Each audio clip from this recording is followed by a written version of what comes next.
প্রণম্য স্বামীজি, মঞ্চে উপস্থিত সকল সকলে যিনারা এখানে বসে আছেন সবাইকে আমার যথাযোগ্য স্থানে সম্মান, এবং যে দর্শকবৃন্দরা এখানে দেখছেন ওনাদের যিনারা বয়োজ্যেষ্ঠ ওনাদের আমার সম্মান, এবং আমার সমবয়সী এবং যারা আমার থেকে বয়সে ছোট তাকে আমার প্রেম ভালোবাসা। আমি ঠিক এখানে আসার আগেই যখন আমি বাড়ি থেকে বেরিয়ে আসি তখন মনে মনে তিনটে কি চারটা জিনিস কিছু বলবো ওটা ভেবে এসেছিলাম, চারটা মতো জিনিস। কিন্তু এখানে আসার পরে আমার একটা জিনিস অ্যাড হয়ে গেছে, একটা জিনিস আমি অ্যাড করেছি, আমি সেটা আগে এখানে বলবো, তারপরে ওই চারটা জিনিস বলবো। প্রথম পয়েন্টটা আমি যেখানে এখানে বলবো সেটা হচ্ছে, সবাই কিন্তু রেডি থাকুন শোনার জন্য। আমি 6 বছর 6 ইয়ার আমি এখানে কাটিয়েছি। আমি জানি না স্বর্গ কি জিনিস, আমি জানি না নরক কি জিনিস, আমি জানি না জান্নাত কি জিনিস, কিন্তু এখানে কাটানো 6 বছর আর এই স্টেজ আর এই শিক্ষকদের সঙ্গে কাটানোর সময় আমার কাছে স্বর্গের চেয়েও বেশি বড়। তাই আমি এই জিনিসটাকে বলবো যে এখন এই মুহূর্তে যে ছাত্র ছাত্রীরা এই স্কুলে এই স্বর্গে আছে, যে তারা যেন এই স্বর্গটাকে স্বর্গের মতো মনে করে, যেন এখানে তাদের জীবনটাকে খুব ভালোভাবে কাটায় এই 6 বছর। প্রথম ছিল এই কথা। সেকেন্ড পয়েন্ট আমি বলবো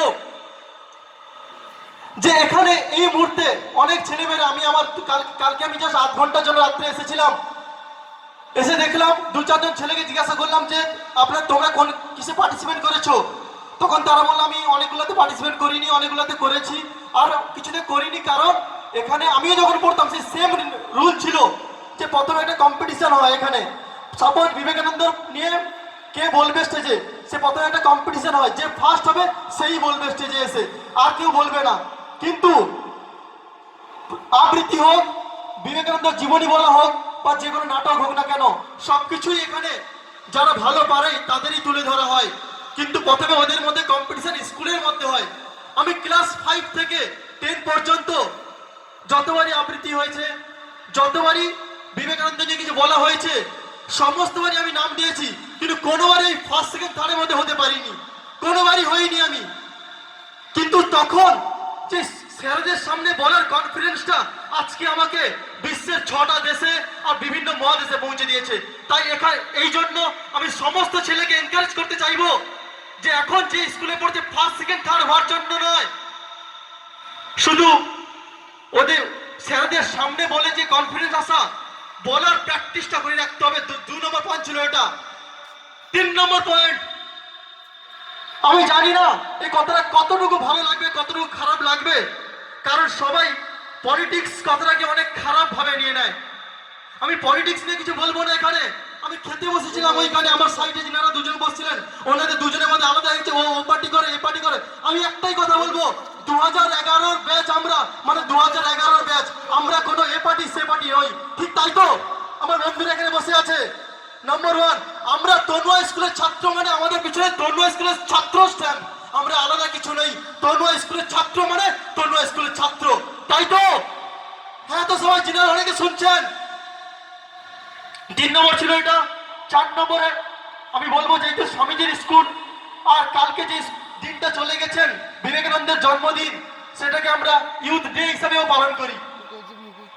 আমি বলবো না বিবেকানন্দের মতন আপনারা সবাই সংসার ছেড়ে সন্ন্যাসী হয়ে যান, সন্ন্যাসী নাই বা হলে, কিন্তু উনার মতন 18 থেকে 36 বছর বয়সে যিনারা আছেন সবাইকে আমি একটা কথা বলবো, উনার মতন করে সেরা যুবক হওয়ার চেষ্টা করুন। উনার মধ্যে সেরা যুবক কে? উনার মধ্যে সেরা যুবক হচ্ছেন যার শরীরে থাকবে বল, যার হৃদয়ে থাকবে করুণা, আর যার বিবেকে থাকবে, বুদ্ধিতে থাকবে বিবেক। এমনই যুবককে দেখতে চেয়েছেন স্বামী বিবেকানন্দ। আমার 4 নম্বর পয়েন্টে শেষ করলাম।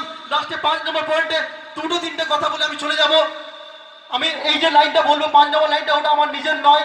আমি জাস্ট কিছুদিন আগে রবিবার যখন আমি মিশনে ছিলাম, মনপুর রামকৃষ্ণ মিশনে, তখন একজন মহারাজ বিশ্বদানন্দ, স্বামী বিশ্বদানন্দ, উনি এই কথা বলেছিলেন। ওনারটাকে আমি অ্যাজ ইট ইজ কোট করে দিচ্ছি, উনি যাই বলেছিলেন ওইটাকে বলে দিচ্ছি।